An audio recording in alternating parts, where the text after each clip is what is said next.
Welcome back to the Hoops Temple podcast. I am glad to be back. Y'all know me, Nathan Schwartz. Sorry for my extended hiatus. I was ill, still getting over a little bit of a head cold. It's funny when the weather goes from snow on the ground to 55 degrees to snow on the ground to 55 degrees every other day. Like today, we got 2 inches of snow last night. Tomorrow will be 55 degrees again. Really messing with the sinuses, but I'm back. Joining me from New Zealand, Mr. Dylan Williamson. Dylan, how you doing?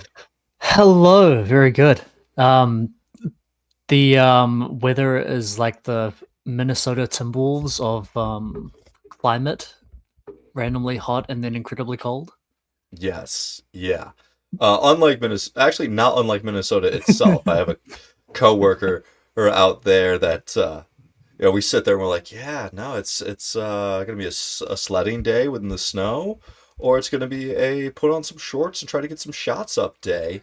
Meanwhile, our coworker in Miami is like, you guys are speaking literally a foreign language to me. What do you mean shorts and 50 degrees? What do you mean snow? This is ridiculous. Meanwhile, your coworker in Miami's putting down shots. Yeah, actually, you know what he told me about? I did not know this was a thing, but apparently, iguanas, when it gets cold enough, their whole bodies just shut down, and they like enter a rapid hibernation session. And so, if you get an overnight chilly spell in Florida, sometimes the iguanas will just shut down wherever they're at and start falling out of trees. And so you have raining iguana season in Miami. I guess Florida is such a bizarrely foreign concept, but I had no idea that iguanas were like found out in the wild. Yeah, In my mind, they're like things that you keep in a in a in a tank. zoo. No, they're like some weirdo would have like like a what's the word? Not No, it's not yeah. an aquarium. I guess it is a terrarium. You're going through the exact thought process I went through. Like, it's not an aquarium, it's not a terrarium. What is that thing called? I think it is a terrarium. Okay, it might be a terrarium. It might be a terrarium. This is why we're here to discuss basketball and not Florida wildlife. But Dylan, real quick, I gotta get your take because I haven't talked to you since All-Star Game. Did you watch any of the All-Star Weekend festivities? Only the actual game. Going back to when I first started watching NBA, the All-Star Weekend was actually like a big event for me. Oh yeah. It normally lined up well as well that it was on my weekend, even despite the time difference. And so like I remember like tuning in for every single event, even like the the freaking celebrity game and the random in between entertainment of some mediocre rapper doing a little performance. And then it's got progressively worse and worse. So maybe I'm just losing the spark for that kind of mediocre entertainment. But it's gotten worse and worse until this year. I've happened to be sitting there with nothing to do, and the All-Star game was about to start, and I was like, am I willing to get hurt again? Do I even bother? And I put it on and was incredibly relieved, I guess. Surprised. No, I fully agree. I got a text from my dad like 2 hours before the game. I'm sorry, he's like, "Hey, All-Star Game's at like 5 o'clock this afternoon. Do you want to come over, have some dinner, or watch the game?" And I was like, I haven't watched an All-Star Game with my dad since I was a teenager. But we used to like drive around and try to find a Buffalo Wild Wings or a sports bar that wasn't too crowded. And like one, it would be a crowded event to go to these things. These are to pull up at a sports bar and sit there for 2 hours and watch it. And like two, it was just like a great time, a wonderful childhood memory of mine. And so I went over there. I took my kid. I bought him a like Little Tykes basketball hoop, but we practiced his slam dunks, which he still has to be lifted up to it because it's like 4 feet tall. But it was great times, and then the game was competitive. They played defense for the first 3 quarters. first three mini games, and like it was really fun. It's fantastic watching your guy Kawhi actually, you know, display the prowess and technical know-how that he has. I missed All-Star games being the best players in the world going against each other and trying to kind of vie and show that they were the best. And I felt like Kawhi took that attitude into that game, and it was really fun to watch. Yeah, and when we're having the GOAT debate in 15 years' time and people are talking Wemby versus LeBron, I think the All-Star game is something that's going to come up, and that LeBron never cared. He was the leader of the NBA, and he let the All-Star game devolve into a shoot-around, whereas Victor Wembanyama, the redeemer of the NBA, the messiah, you could say, came in, set a tone, was the absolute centerpiece and single-handedly saved the All-Star game. Did he single-handedly save the All-Star game, or did the Team USA pride and not wanting to lose to him save the All-Star game? Was it kind of just like he's a little bit better Rudy Gobert, or that everyone hates and wants to take down? Was that the motivation, or was it his play? No, I think it was just entirely his play, and you could see that Oh, and the two. yeah. The proof is that it started out with such a typical malaise. The first few possessions, I was like, oh god, here we go again. These Mm-hmm. guys don't give a fuck. And then was it Luka and Jokic that played like a couple minutes before Yeah, they got subbed out before real fast. before getting subbed out, and then all of a sudden it was Victor Wembanyama's team, and then the intensity just totally kicked up because he actually cares. He wants to win everything that he does, and Anthony Edwards on the other side reciprocated, Mm-hmm. and so I think he gets the credit as well. But Victor Wembanyama, the redeemer of the All Star Game, the messiah of the NBA, The prince who was promised, the prince who was our promised. Jon Snow. All right, I don't mean to languish in a game that happened 2 months ago. It doesn't count for, or not 2 months ago, like 3 weeks ago. Oh, and it doesn't count in standings. But I think it's going to be a little bit of what this podcast is. It's kind of a catching up of sorts. We have some other Twitter news. Who's in the backlog, the catalog that we haven't really talked too much about? I don't think you and Aaron did anything talking about it much, did you, when you're doing your top tens? No? No, not really. No. All right, we got Kevin Durant's Burnergate 2026 style, not to be confused with Kevin Durant Burnergate 2021 or 2019 or any other uh, Kevin Durant burners. So let's go through it. Here are some of the highlighted conversations. You got Jabari Smith getting attacked. I just can't trust Jabari to make a fucking shot or get a stop. Low key, derogatory slur towards mentally disabled people. Well, Jabari is a lost cause. He'll never be good. Holy cow. And this is all allegedly Durant, so we should say. Truly incredible stuff. And it almost makes Kevin Durant more relatable because that's also how I talk about my colleagues behind their back. I mean, it's fair. We all have those colleagues that have had. There's some people that when they're no longer on your team, you don't miss them, and this seems to be a lot of what Durant is airing out. Moving down the list, Alperen Şengün, your franchise player can't shoot or defend. I'm gonna turn the ball over with this shitty ass team. I don't give a fuck. Just Mm. about Ben Simmons. I swear I miss Ben Simmons. Least that N word would give me the ball.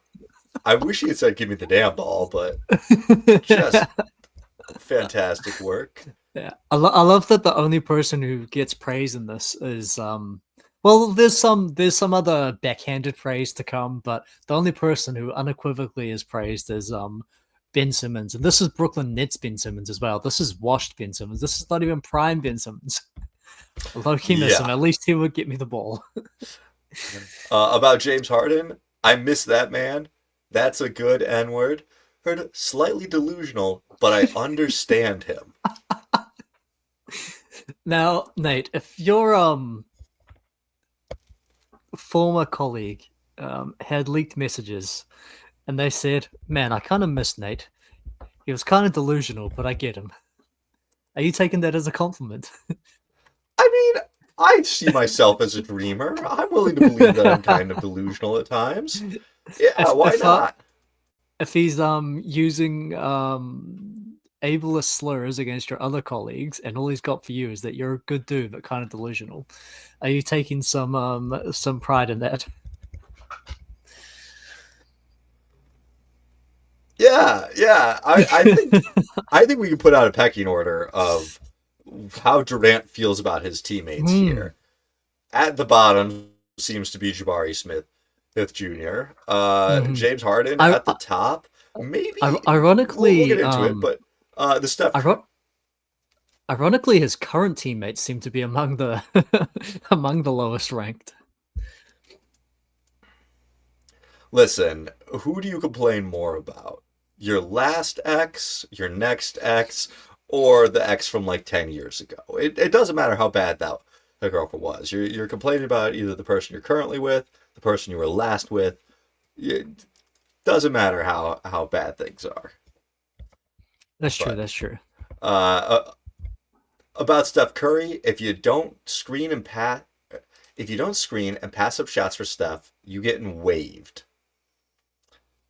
Eh, I mean, kind of true. Kind of true. That or Draymond Green's punching you in the face. Like, Yeah, and that's an interesting one to like hear that this player's perspective kind of aligns with some of like the analyst criticism of the Warriors, where like everything revolves a little bit too much around Steph, where when he's on the floor, that's all well and good. But then, his team always falls apart. They have Chris Paul or, Dennis mm-hmm. Schroeder or these legitimate backup point guards who are pick and roll players and don't let them run pick and roll. And, now we see players kind of being like, you know, Steve Kerr has this way that he wants to play. Absolutely. And I do, that is always a complicated thing of like, hey, how do you play one way with your starters and play an entirely different brand with the bench? But it is something that Kerr has really struggled with, and we can see it a lot with Kuminga, who's come into Atlanta and had a hot start or thus far. We see it with just they'll play guys and they'll look good for a week, and then they'll rip that guy out of the rotation. The Raptors got Trace Jackson Davis, who I really enjoyed Trace Jackson Davis during the like 10 games he started for the Warriors last season. Or maybe it was 2 seasons ago. I can't remember what was his year, but he showed up. He played really well for a stretch, was providing energy, was setting screens and diving well, and then just never got back into the rotation again, somewhat unexpectedly. And KD's not. That's the thing. Allegedly, this is Kevin Durant, but allegedly, he's also not wrong about a lot of these things. I mean, hey, I, here's the next one. The Suns are my team when we lose and Book's team when we win. Two dictators, Stalin and Hitler, Mussolini and Kim Jong Un, in reference to Booker and Frank Vogel. And like, that's maybe a bit far, but I don't think he's wrong about the thought process that the Suns are his team when they lose and Book's team when they win. yeah, I mean that was certainly true. Yeah. Um, like it's a tough dynamic when you join a team where you're the best player, but you're not the like the fan base's guy. Like Phoenix loves Devin Booker, and hmm he's their guy. He's going to be their centerpiece, even if he's not the best player on the team. And hmm so that is a difficult dynamic. And Kevin Durant's experienced that twice. And to be fair, they were Book's team when they went to the finals, and they were Durant's team when they were missing the playoffs, and now they're Book's team again, and they're going to go back to the playoffs. So they are winning when they're Book's team, and they were Durant's team when they lost. That's just, how it happened. Noted loser, Kevin Durant. Noted loser. I don't have the full quote, but there was allusions to who Russell Westbrook as a triple-double cocaine bear. I think that was just wrong. There's nothing about him that screams bear to me. Like, if he was referring to Yusuf Nurkic as triple-double cocaine bear, all right, I get it. He's the Bosnian bear. He's had a few triple-doubles this season. Great nickname. Can we figure out a better animal for Russell Westbrook? I think it's more just the energy. Unless you're gonna say like triple double Tasmanian devil. Better. That's I got like it. a weird vibe to it. Cocaine bear is even funnier though, because it's like not only is he a wild animal, but he's a wild animal with narcotics issues. I did wonder if he was maybe making a reference to the wonderful Kentucky tradition of the cocaine bear. What is that? I assumed that he was talking about the movie. There's a real life tradition. People in Kentucky are giving are giving wild animals cocaine. The movie is based on a real event, heavily Dramatized. adapted. But from what I understand, and there was a massive amount of cocaine that went missing in Kentucky. I believe it was chucked from like a small cargo plane or fell out of a small cargo plane. I think they were like trying to dump it so that way they wouldn't get caught with it. But a bear found the backpack full of cocaine and ate it, and then wandered into a town like hyped up and kind of crazy, and then died of like a heart attack because of all of the cocaine it had. So cocaine bear, real thing. That's incredible. I never got around to seeing the movie. Have you seen it? I have not. There is a large part of me that wants to, but it was like it was showed up on my Amazon Prime, but I had to pay to rent it. And I was like, it'll be free at some point. You know the reason that I didn't watch it? I was like, that's such a stupid idea for a movie. Like, that's so unrealistic. But then now you tell me it's based on a true story. Based on a true story. The cocaine bear lived. Based on a true story. You know what movie I finally got around to seeing that you and Aaron were very insistent that I see? What was that one? I finally got around to seeing Sinners. Mainly because it showed up on Hulu for free. Nice. Good ass movie. It was a great movie. I do really wish I had seen it sooner, because unfortunately at this point I had like most of the things spoiled for me. Like, I knew everyone that was going to become a vampire at that point, and so it's like, man, there was no like sneaking suspicion of who was going to be a vampire, or was this person going to get saved or not saved, or die or live. And so I was like, right. Yeah, it's still a very fun movie, but you got the spectacle without the suspense. Yeah. I do wish we got to spend more time at that party. Like, give me a little bit more of the build up. Give me more of the life. What did you think of the time travel scene? The way that they played that, where he was what was his name? Sammy? Was the guitarist Sam? I think so. It's been a while since I've seen it. He's playing, and they're bringing in the African dance, the future, the guitars. That was really well done. That was. I love that. That was my favorite part of the movie. Yeah, cinematically great. And then to have like that kind of be the vampire's motivation is that he wants to listen and sing music so good that it'll be able to tie him back to his past and his ancestors, or be able to see his old life once again. Like, that was cool. That was a good reason to do this.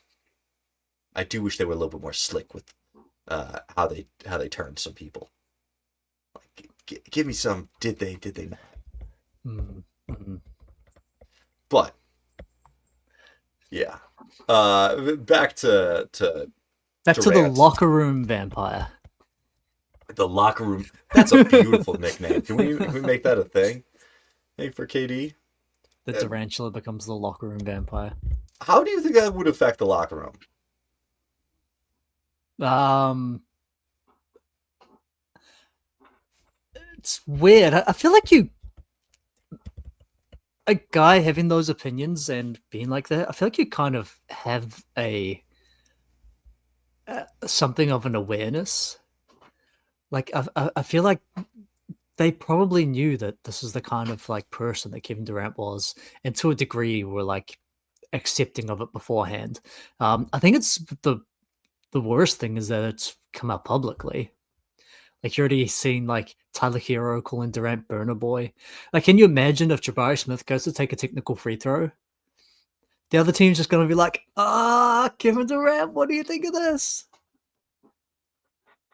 I feel like it's more of a tool that other teams can use against against the Rockets, against Kevin Durant's teammates. Like you score on Jabari Smith, you're going down and be like, what did KD say? Can't trust Jabari Smith to get a stop. Yeah, I was doing some looking at pre and post All Star break splits for our next segment, and and Jabari Smith Jr. surprisingly solid post All Star break splits. It's just been 5 games. It's ultimate small sample size, but his scoring is up. He's at 18 points per game. He's hitting 66% of his shots from the field, 48% of shots from three. Once again, small sample size, but 27 threes in the last 5 games. That's not nothing as far as attempts go. But the free throw shooting, when you got that moment to think, that is down to 60%, albeit Interesting. albeit just 5 attempts. So he's 3 for 5. Not So not the most psychological part of the game yeah, is the part that Jabari Smith is failing in. just crushing him. That those comments are just Yeah. impacting him, making Yeah. him think all day. On those two missed free throws, it really just rattled him.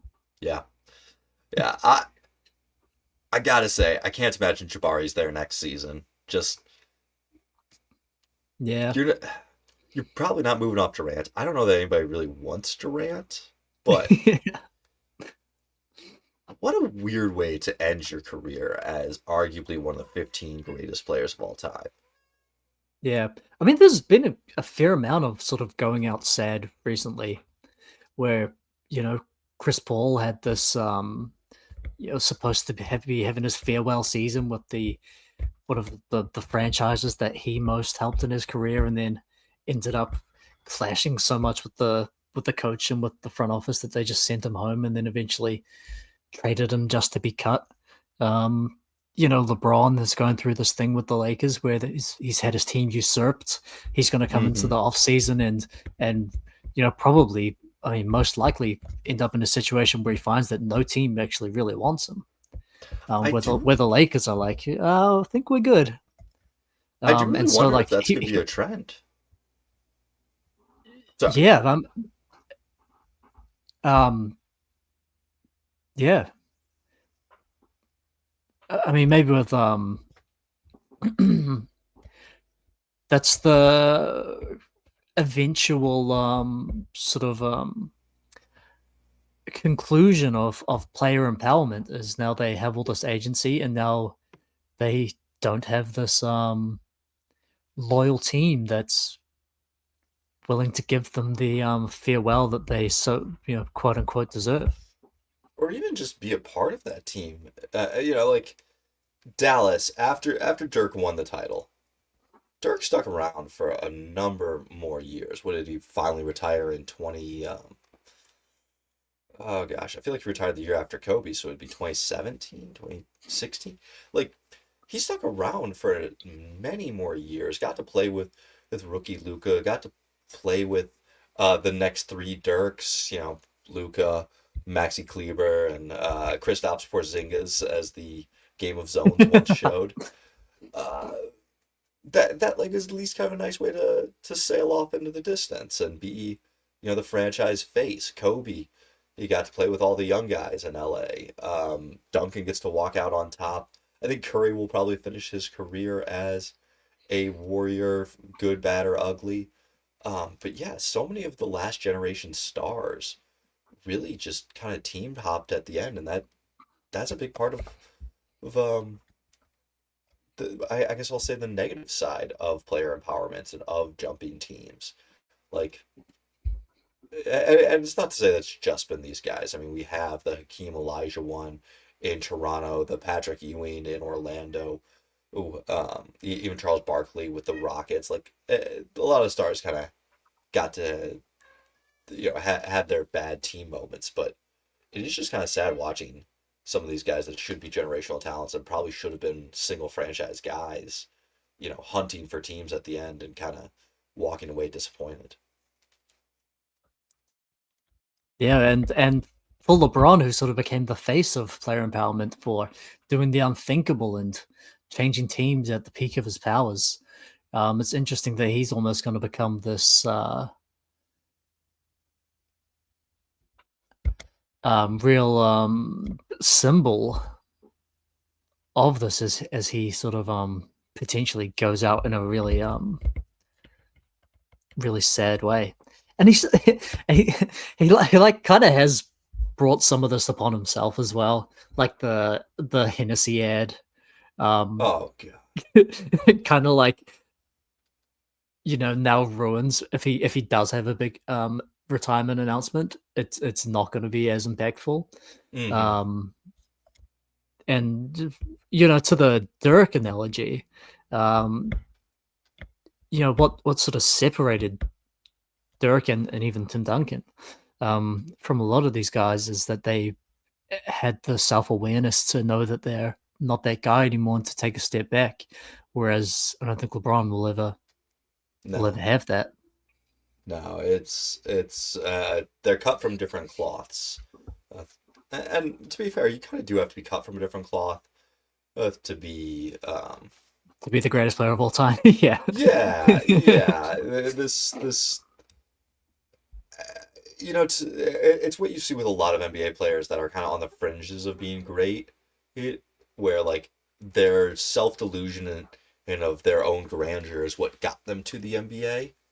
And then like can they sacrifice that and fit in and play a role, and some of them can't. And uh for LeBron to continue to quest to be the GOAT is a failed cause at this point, or a failing cause, as his body continues to decay and break down. And it would be so much greater if he played a role on these teams. And Luca and Reeves were handed the car keys. Let LeBron kind of be a Draymond. Let me roll and make passes off of your guys' creation. Let me refocus a lot of my energy to the defense. Like if LeBron did that, the Lakers could move into the title consideration at this point. But that would take him really seeding the offense, really agreeing to not be the guy. And I don't know that I could ever picture him cognitively getting to that place. Mm. And look, there's another great example of um, self awareness and understanding what you are as a player on his own team, where the Lakers center DeAndre Ayton Yeah. has had some interesting comments in recent days, where he also has just demonstrated a total lack of knowing who he is as a player. It makes me mad because, dear God, how much would I love to have Rockets era Clint Capella? Like that would be perfect. Could we get a guy that will protect the rim and roll to the basket and finish efficiently, as opposed to a guy that sets weak ass screens and floats to 16 because he wants to do a little pump fake, maybe a little 1-2 dribble pull up, like Aiton, you perfectly described the ultimate player for you to be in being Clint Capella. Like, that's not an insult, that's a compliment. If you could Yeah, be Clint Capella, that'd be great. yeah. Um,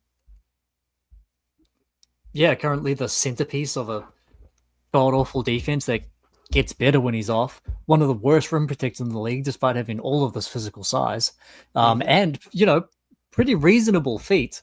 I mean, he's like the size of Brooke Lopez, but moves a lot better than him. Why can't he be prime Brook Lopez defensively. Obviously, he's got zero basketball IQ, or perhaps otherwise as well.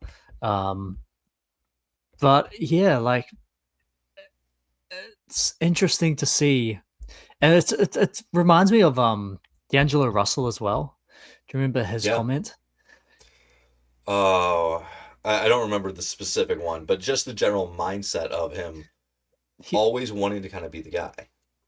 yeah, and then eventually realizing and almost having this breakthrough of being like, you know, I'm gonna sacrifice this season. I'm gonna become a worse player. I'm just gonna lock in. I'm gonna be Derek White. Yeah. What's Yeah. the attitude? It's like, no, Derek White is so much better than you are. And then his impression of being Derek White is what? He thought being Derek White was just you Beneath take a him, few less a shots. step back. Yeah, no, it's really wild. Like, I don't know, Aaron and I, when we do our top 500, whenever we do those, like, deep out player exercises, you get down to some of the guys, and it's like, hey, would you rather have Julius Randle or Charles Oakley? And it's like, well, Randle is a multi-time All NBA player, but also kind of struggled to win with him, and Oak like filled his role so beautifully. And yeah, it's a lot more limited role, but it just, the difference between the like not superstar but like all-star guys or near all-star level guys and the epitome of great role players, it's a fine line. And based on what your team needs, like your team very well could be better off with a Derek White than what D'Angelo Russell's own hypothetical What? version of himself Yeah, is in his head. yeah, Like yeah. like Um, whatever he thinks his peak is. Sometimes like you might prefer Derek White to the self-aggrandized delusions of D'Angelo Russell. yeah, and here's a perfect example of what this looks like from a positive perspective of a guy who coming into the draft um, played his college career as a on-ball player, as a scorer, as a creator, got drafted to a good team where they didn't need that skill set, and who had the self-awareness to look around and say, what does this team need from me? Do they need me to be a on-ball creator that's not as good as they are? Do they am I going to go Jonathan Kaminga style? Mm-hmm. And he looked at himself and he looked at his team and said, no, what this team needs is a guy who's going to play hard on defense, who can use my physical skills to benefit the team defensively, and who's going to hit spot up 3 point shots. And Jalen Tyson, coming into this NBA season, totally recreated himself, and that was a huge contributor for the Cleveland Cavaliers in a way that a whole bunch of other NBA players, supposedly with more talent than him, just could Mm-hmm. never bring Mm-hmm. themselves to do. It's the NBA is a lot about talent, a lot about God-given athleticism, your ability to work with it, but it's also so much about heart and willingness to go the extra mile, willingness to figure out your role and play within it. When you started to say Jalen Tyson, I thought you were going to say Jalen Wells because that was also kind of his story. He was, I went back and I was like, where was I at on this guy in the draft? And coming out of college, he was supposed to be a scorer, and there were questions about his defense. And then he completely reworked his game, became a defensive lockdown guy. Because I did not like his offense. It's in college. I was like, I don't think this is going to translate well, and sure enough, it hasn't. Um, and he's been fantastic. Also, Jaden McDaniels. Jaden McDaniels got that Kevin Durant comps coming out of college as this slim, lanky shooter that could space the floor, and it's like, and he can play decent defense. And I was like, now he is primarily a defender. I know this year he's showing more of the shot, more of the shot creation, but yeah, guys that figure out ways to play roles are huge for the league. Mm. And there's almost like this pathway where a guy sort of accepts a role, and then by succeeding in that role they develop more into the player that they maybe originally thought they were going to be. Hmm. We were seeing that from Jalen Tyson, for example, where he's like, okay, they don't need a scorer. I'll just be the best spot up shooter in the NBA. And then now that he's done that and has become so valuable, now they've put the ball in his hands more, and asked him to do more creation. And Derek White, who we mentioned earlier, who basically became a spot up shooter and play hard on defense. And then likewise, because he succeeded so well in that, then more was asked of him, and he was able to become more of an on-ball player and more of a scorer again. Yeah, you got to earn your minutes, and then once you get those minutes, then you can get back to doing the things that you came here to do. But the last thing that I really wanted to talk to you about on this was every year we see guys make a leap after the All Star break, and sometimes it's fool's gold. Sometimes it's just a statistical leap because someone has to put up shots, and you've got teams shutting guys down right and left for tanking purposes.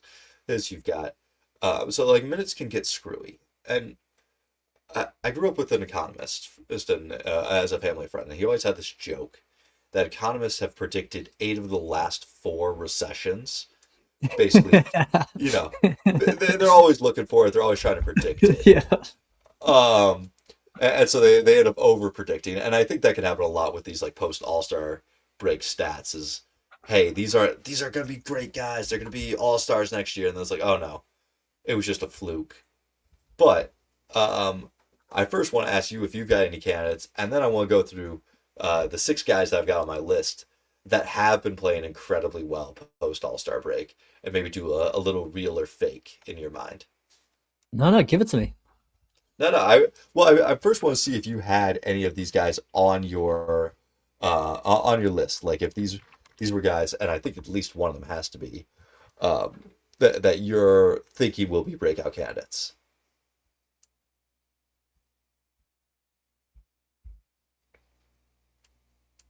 Okay.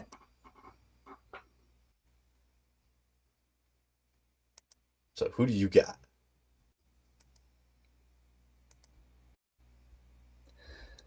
Oh, you want mine? No, no. Give me your list. You've got a polished list. Let's see.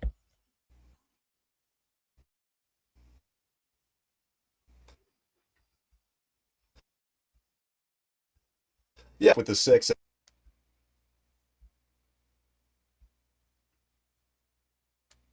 Did I lose you?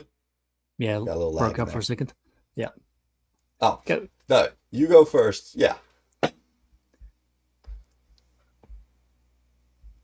Give me your six, Nate.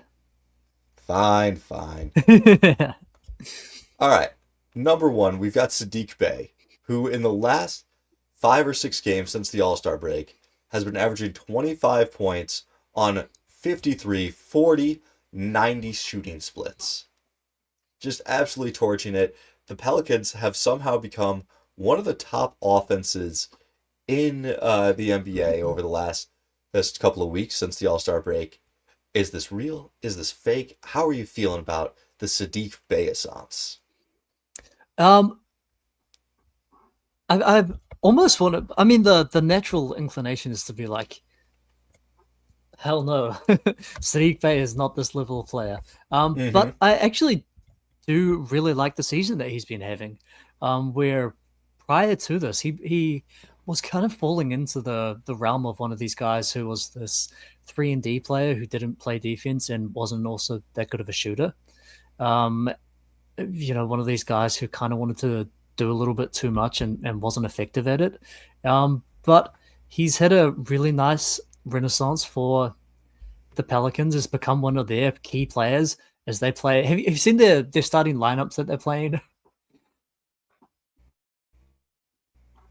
They've been basically playing five bigs as as as a starting lineup, where Sadiq Bey is almost a shooting guard. Um, Mm-hmm. and and Just like he jumbo lineups. Yeah, and he has had this really nice season where the 3-point volume is up. They're going down. I mean, we've seen like signs of that in the past. And so I almost like, of course the answer is that Sadiq Bey is not going to be a 25 point a game scorer. But I do actually think that this is a signifier that he has um developed into a once again into a starting level of player. Yeah, I loved his time in Detroit, and he had one of the most random 50 pieces kind of in NBA history. Just that, I mean, and then he, of course, gets the Pistons get a 50 piece from a Malachi Flynn, and it's like, oh, cool, even more random 50 piece for the franchise. But Bay can score, and Bay, I would love to see him get to a team where this scoring is appreciated off the bench. I don't think he's going to be. I mean, if he's your leading scorer, you're probably not going much of anywhere as a franchise. But I think he's continuing to show as he's working his way back from multiple kind of injury-plagued seasons that he is a real NBA piece. And the Pistons probably could use a little bit of that offensive self-creation, a little bit of that firepower that he's bringing to the table. Yeah, and So. sort of become the kind of player that every team would like to have. So we're ultimately going fake, but maybe with a splash of real in there. Mm. All right, should we go one for one? I'll give you one of mine. Yes. Yeah, yeah. Give me yours. In a brutal season for me personally, a whole lot of drama as to begin the season. My favorite, environmentalist Mm-hmm. came under some salacious rumors. My favorite player in the NBA traded to the Cleveland Cavaliers off my team. Um, and if it's a Zubats, my one of these sort of fan favorite guys traded from my team tragically, signifying not only the end of an era, but maybe the end of delusions of contending.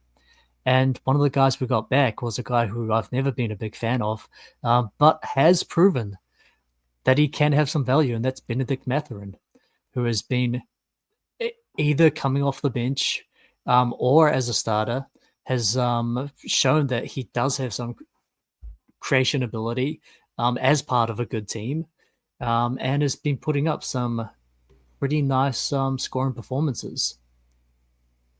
Was it their game against Denver that he dropped? Oh God, what was it? 38 or 40 points? He had one just breakout game in with the Clippers. There's that I caught the highlights of where he was just slicing through the defense. That's I he was the second guy on my board as well. The efficiency not really there since joining the Clippers, but uh in the 4 games he's played with the Clippers, 25 points, 7 boards, 3 assists, up from his 17 points, 5 boards, 2 assists, and the minutes only a half a minute difference basically. So he's just getting a lot more reps and attacking a lot more. Yeah, and the roster construction that the Clippers have been left with after, making their moves has really left them with Kawhi and no one else who can really create a shot. And so he's been asked to do a lot. And the fact that, you mentioned the efficiency is not great. Well, the fact that it's even passable while being at times the number one option on this team that Hmm. has continued to perform at a reasonable level. Yeah. Um, well, I guess, 1 and 3 as of late, but some close games in there. Had a shot in the air to, I think it was against the Nuggets, where he had the shot in the air to win the game. Um, and so, yeah, I think there's some credit due there. And you get to watch your favorite thing, which is one guy go to the free throw line again and again and again. He's averaging over 10 free throw attempts a game. So, like, do you even miss James Harden at this point? Yep, as the NBA's leading free throw fan. Oh my gosh. All right, then my guy's next. Let's talk about Kevin Porter Jr., who Mm. I had to make a little TikTok about this the other day because in a Bucks Cavs game that sported none of Giannis, Donovan Mitchell, or James Harden, Kevin Porter Jr.'s balled out. He got 5 steals in that game, kind of had some turning the tide moments. But in the last 5 games since All-Star break, he's averaging 22 points, 8 assists, 5 boards on 58, 40, 86 shooting splits with 2.6 steals, and is leading the league in drives per game with 20 drives per game but is kicking 50% of the time. So he's not scoring as much on drives. Like if you rank it by who's scoring the most on drives, he falls quite significantly. But it's a lot of ball handling duties. It's a lot of attacking, and the Bucks have been competitive, feisty, and fun since All Star Mm, break without Giannis, and that's huge for that franchise. yeah, and like the idea that this team, I mean, we kind of predicted a mediocre season for them. But if you had told me that Giannis is going to miss, you know, any games at all, Mm-hmm. and that they'd go, they're 500 since the new year. In the last 2 weeks, they're the a small sample of games, obviously, but they're a top three offense. Kevin Porter Jr. made this sort of he began his renaissance last season after being the worst player in the NBA on my Clippers. Um, but yeah, he sort of got him back to the player they kind of showed signs of potentially becoming in Houston. Mm-hmm. And it's not that much different than what he's been doing the rest of this year. He's at 22 points. He was at 15. The assists and rebounds are basically the same, but really high levels of efficiency lately, going for 65% true shooting as opposed to where he was at 55% true shooting or 56% true shooting. Like, sometimes you just need the shots to drop, and small sample size, some weaker schedule opponents, but like that's the thing. This happens every year. You get some guys that just pop off post All-Star break, and maybe it's your Josh Giddeys or your Denny Avdias, Quentin Grimeses. Like sometimes they come back down to earth next season, and sometimes it continues. Maybe it'll continue. Yeah. Um, and I agree that this is I think this is maybe more of a sign of the player that he truly has the ability to be. Yeah, hopefully. Do you have another guy for me? Um so I had Ryan Rollins as well. Yeah. But in a similar sort of vein to KPJ, maybe not worth necessarily going into both of those guys who have both been really good. Um how about a player emerging on a team that is not trying to be good? Um as we've seen before getting injured and now coming back from injury, and GG Jackson is back to putting up some big scoring efforts. Oh my God, we're in lockstep here. GG, prior to the All-Star break, in 18 or 19 minutes a night, averaged 9 points, 3.6 rebounds, and an assist on 48, 32, 74 shooting splits. Post All-Star break, 5 games, 20 points per game, 6 boards, shooting splits of 60%, 45% from three, and then 65 from free throws. So the free throws, a little bit of a weak spot there, but he's popping back. He's doing well. Well, for a franchise that is not trying to do much, his efficient scoring, they may have to yank him off the court and may have to fake an injury. Yeah, yeah. I think the big thing for him, where he sort of had injury issues last year, is that the athleticism seems to be back. Whereas Mm-hmm. last year, like he really seemed to be lacking any sort of pop. But this year he's gotten back to it. He's shooting. He's made 71 out of 98 shots at the rim this year. It's Dang. 72%. Um, whereas last year he made 50%, which is very bad for a player of his size. And Mm-hmm. then the 3 point volume is looking as good as ever. He's willing to take difficult shots off the dribble, on the move, and knocking them in at a respectable percentage. And you know, he was sidelined a little bit. Again, part of that was injury, but part of that was I think the talent evaluation that the coaches made last year and early this year of maybe more of these two-way guys were better contributing to winning. But as the Grizzlies look to move into a sort of a rebuilding phase, um, they maybe find that they're in need of Gigi's the scoring production. Absolutely. I mean, they have dealt away multiple of their key pieces. They're trying to figure out what their future holds.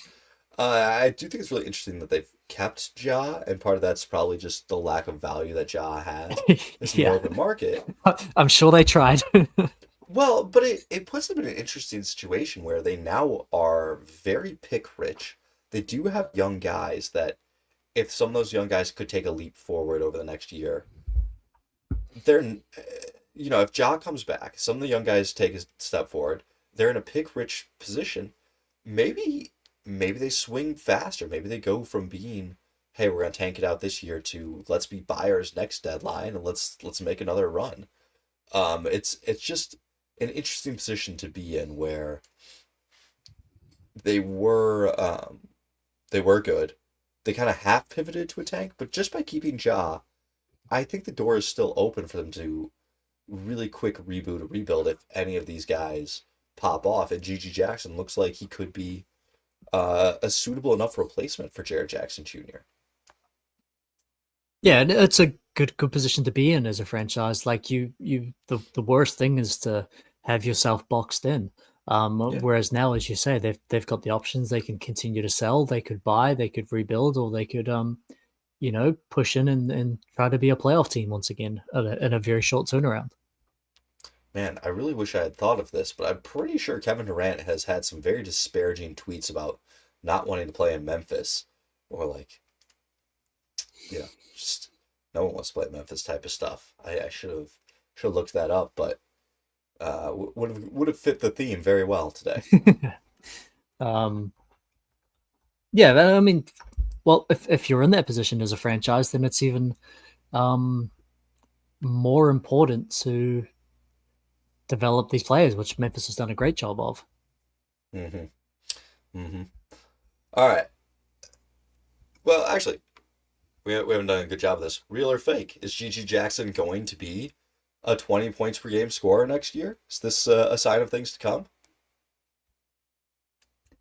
Um, I because it sort of passes the eye test, I'm leaning more towards.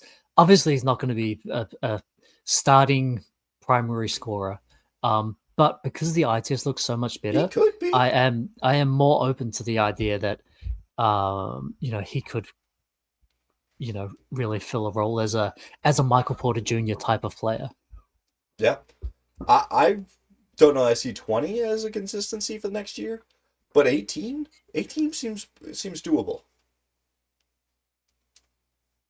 Maybe Yeah, and 17. it's all going to come down to the role that the team needs of him. Yeah.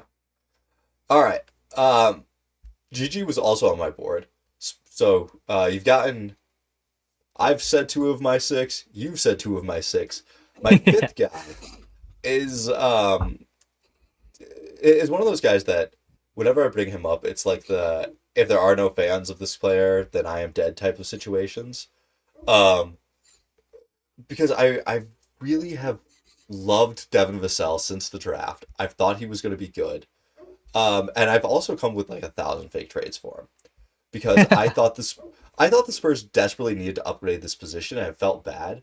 But like I had pitched a ton of time leading up to the draft of if the Spurs trade two and Vassell for Lauri Markkanen and then the 5 pick, they could upgrade their catch and shoot abilities. And with that 5, they could probably still grab Khan. He ended up going 4. It was either going to be Khan or Ace Bailey, which could have been Ace. So I was like, yeah, you trade back, you get more shooting. This goes great around Wemby. Since All Star break, Devin Vassell has hit 62% of his threes. He's hit 69% of his catch and shoot threes. And while he's on the floor, the team has a 135 offensive rating. He is not missing. And it's been 32 3-point attempts, so almost 6.5 a game over the last 5 games. That's not an insignificant number of threes or an insignificant volume. If Vassell can be a consistent above 50% catch and shoot 3-point shooter, because like catch and shoot is always easier than lower. Even if he's like catch and shoot 45%, holy cow, what that unlocks for the Spurs is just insane. Yeah, and with the big guy in the middle, like you're gonna get those shots, and so to be able to have a guy around him who's able to make the defenses pay, and also credit to him for, um, manning up on defense again. Hmm. He went through a stretch where, coming into the league, he was sort of a two-way guy, and then he began scoring more and started playing less and less defense. But the defense is respectable again, and the shooting is really good. He's become part of this sort of reworked Spurs starting lineup. And I think he's another one of these guys, and there are a few of them on the Spurs, which is probably part of why they're able to take a step forward. One of these guys who has embraced their strengths and what the team needs. Yeah. Yeah, I was making a TikTok on De'Aaron Fox earlier today, and Fox's scoring is way down this year. I mean, he's averaged 25 points per game over the last 5 seasons. This year it's 19. And yet there was that time that Wemby missed, and Fox was carrying the Spurs offense and driving wins. And you've got Stephon Castle, who I feel has stopped doing as much offensively. Like he's not. I'm trying to think of what the words are to say this with. He has simplified his offensive game in a way that has made it more efficient and more effective. He's increased his defensive abilities in every Mm, category. He's contesting more shots. He's lowering opponents' field goal percentage at a much better rate this year than last year. Last year, yeah, guys got better when he defended them statistically, like they shot a higher percentage. This year, he's dropping them in a very good rate. He's yeah. causing more He's at deflections, more steals. he, Sorry. he's at like prime Drew Holiday level of defense is the tier that he is reaching. He's been Yes. maybe the best defensive guard in the league, the only guy that I've seen give Shea trouble. And yeah, he made Cade's life hell a week ago. He's been on a different level, well, especially of late. And part of that, I will say, is when you get to play next to Victor Wembanyama more, which last year was coming off the bench. It makes your life a lot easier. It makes your ability to sell out defensively and go all out, try to chase a guy, try to get steals, and knowing you might get burned much better because hell yeah, I'll get burned if that guy's behind me. I feel like we still have a good chance of getting to the stop, even if my guy gets past me. Yeah, like I'm not coming off of Shea to help on an AJ Mitchell drive because I know that Wimby's back there and he's going to clean it up. I can stay on this guy, not give him any chance to get a half step on me. Yeah. Um, Or even if you are going to come off a Shea for an AJ Mitchell drive, you trust that Wemby's behind you to get Shea. Like, it opens up the door so much, which to have that guy. I do a lot of my historical stuff. And the 60s, there was Casey Jones and Satch Sanders, who were two of the best defenders in the league. And like Lakers players, coaches, people around the organization would be like, yeah, Casey Jones did the best job guarding in Jerry West. Yeah, Satch Sanders, we hated to see that guy show up on the court. We'd rather see Tommy Heinsohn. We'd rather see anyone else out there because he just hounded Baylor.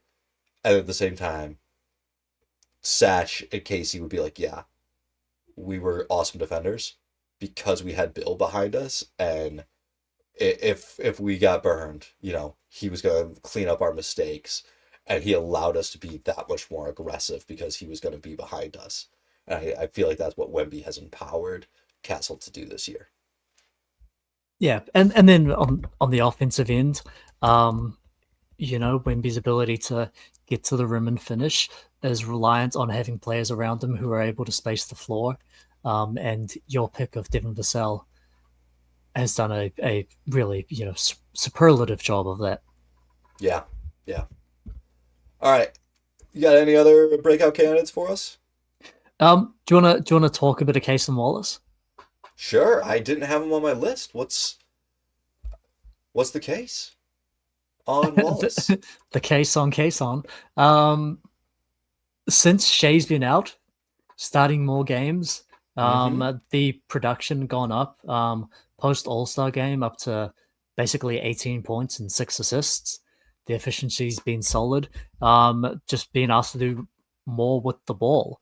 And I almost feel like this is maybe not a matter of is this real or fake, but maybe a proof of something that he's had sort of Hmm. dormant because the team hasn't needed it. And he is in a position where he's going to need a new contract, and the Thunder are probably not going to be able to afford that in all reality. And they've sort of filled in behind him with AJ Mitchell and with Jared McCain in a way that indicates that possibly he's the guy that's sort of left out of the long term plan. And so for another team that's got to sort of project, what this guy could be, if he's going to be our starting point guard or our starting shooting guard on a team that doesn't have the league MVP and two other all-star caliber players, I think this is a proof of concept that he can do a little more on offense while also being one of the better defense at the point guard position. Kason Wallace, welcome to the Utah Jazz this offseason. It'd be perfect. I mean, yeah, you put him out there with George, with Markkanen, with Jaren Jackson Jr., and then if they want to go big, Walker And Walker Kessler, like Kessler. That's a formidable lineup. formidable lineup, shooting, ball That's handling, that's defense. that's that's a team that you can see number one on defense and you know top Whoa, whoa. 15 on offense. The Spurs will be number one on defense and until in Victor's perpetuity. out of it. Okay, yeah. Yeah, yeah. It's I should almost give like the Wilt caveat where like you like say these stats. He's like he's the only player to do this. Except for Wilt, of Since course, who's done Wilt. his. Yeah, yeah. Except for Wilt, who did it 9 times. Yeah. I was doing a TikTok on a guy that turned out to be the guy that had the first triple double in league history. And I was like, oh man, someone who did something before Wilt. Like, just always fun to find. It's Yeah, like, he beat Wilt to it. yeah, Did it 10 years before Wilt came in the league. But, yeah. it's And also we should also say that the number one defense in the league is the Oklahoma City Thunder by once again a fairly wide margin. yeah. Um, It's because because unfortunately, Wemby hasn't been healthy. yeah, and Wemby does have to unfortunately sit down for 15 minutes out of every game. What, you mean Luke Cornett is not enough? Hey, he's a good player. That's why the Spurs are still top three. The Eclipse? All right. My last guy on the list, and there are other candidates. I didn't really want to talk too much about Jonathan Kuminga because he's only had 2 games. He's a great candidate. Scoot Henderson would be a interesting candidate coming back from injury, see what he could give Portland this year. But it's Precious Achua, who since the All-Star break, What a 17 pull! points, 9 boards. Listen, I have a lot of Kings fans in my life. Um, but And also, listeners on this pod. well, and do you remember that first mock draft, or actually the first mock draft that we did was the Precious Achua draft. For back when we wrote for the blog, or when I had a blog out, uh, I wrote that James Wiseman left Memphis because he was scared that Precious Achua was better than him. Because they were on that same team. I watched all 3 of his Memphis games to try to like get some film, and during each game I was like, Precious Achua is better than this guy. It was Like, almost like a Isaiah Stewart on the bench, and you're like, wait a minute, yeah, this yeah. guy might be better than the starter. Why isn't this guy getting more reps? And now we're finally seeing it. He is. What a great take. It's low volume from 3, but 59% from the field, 57 from 3, 17 points, 9 boards, 2 steals. Sacramento got their first win in like a month and a half. Um, Light the beam. yeah, light the beam. Him, Achua, Maxine Reynaud, Neat Clifford finally has started to have some moments. Cardwell. Well, everybody loves Cardwell out there. They're like, I don't know. This is probably the fakest of all of the ones that we've discussed today, but I think there is a real place for Precious Achua in the league. I'm glad to see him finally start to turn a corner and put up some Yeah. numbers. And this actually might be an important stretch for him because, you know, although certain teams around the league don't have anything to play for, and certainly the Sacramento Kings are one of Hmm. those. There are certain players who are playing for their career. Yeah. with the season pressures that you had last year and sort of to start this year, there's a very realistic chance that he wouldn't have got another NBA contract. And if he can prove through this sort of weak stretch to end the season that he's still an NBA player, that could be very big for his future next year, maybe to get on a team that does have something to play for. Yeah, he's 2.4 million this year, nothing next year. Like if this had been a bad year where not only is he not getting a ton of minutes, but he fell behind Maxime Reynaud, the second round draft pick for the Kings for a large part of the year. Um, like he should have been the backup this year. Just coming into the league, coming into the season, that's what you would have expected. When Sabonis went out, you would have expected him to get the starts, but he really has struggled. Well, for large portions of this year, this likely would have been the end of him. You're 100% right. If he hadn't come through with this recent stretch, and if he doesn't play well down the home stretch here, he's probably calling up the Birmingham Bears or some minor league European team to try to extend his career. Yeah, he might have been on a express flight in my direction to come and play in the NBL. Oh man, just racking up your former NBA players now. Did you see Ryan Rupert got a standard contract? Got his two-way converted? Yeah, they cut by the Blazers only to find a new home. I almost texted you at that point. I was like, Rupert signing. You guys. The only you're like I better send a text to the only guy with Ryan Repair stock.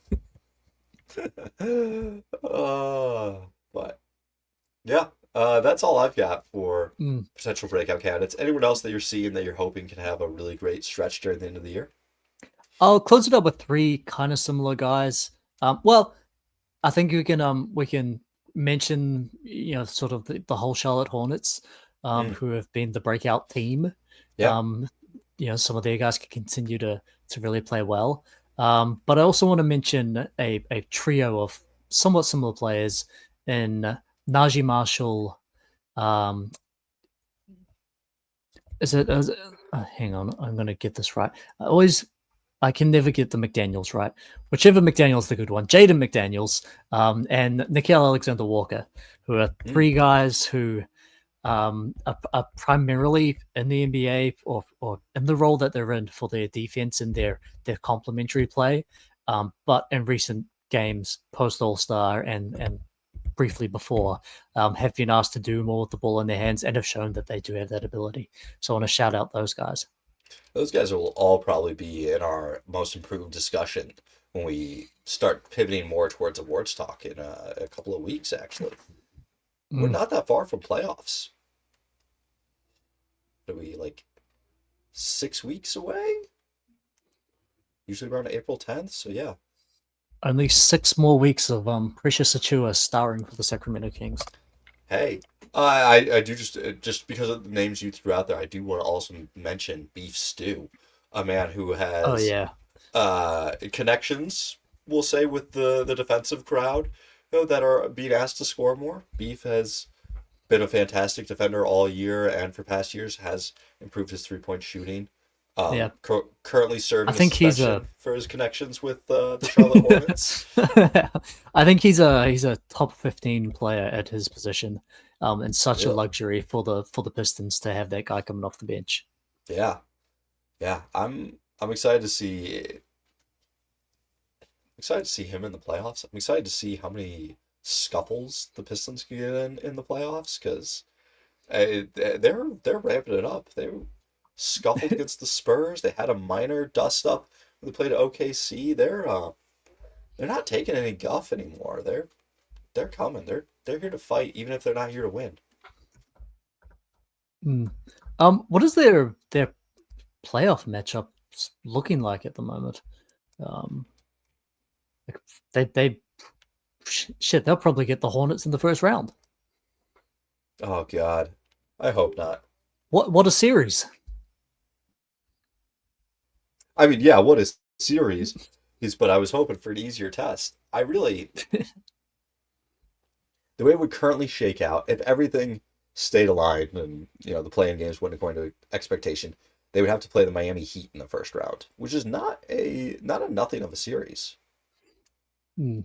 I would back the Hornets the way they're playing to make up the two games, or win the play-in game against the Heat to get that eight I, seed. w- I would too. I would also just say Milwaukee's only 4 games behind Atlanta in the loss column. I don't entirely know that Atlanta is gonna hold on to this. And I would be a little bit scared of the Bucks if Giannis comes back healthy. Now I've famously traded you the Indiana Pacers for the Bucks last year in our playoff wins pool. I predicted the Bucks to have a very good year this year. Maybe at some point I'll quit them. Maybe at some point I'll realize that this is a drug that's killing me, It's slowly time to but give up. surely.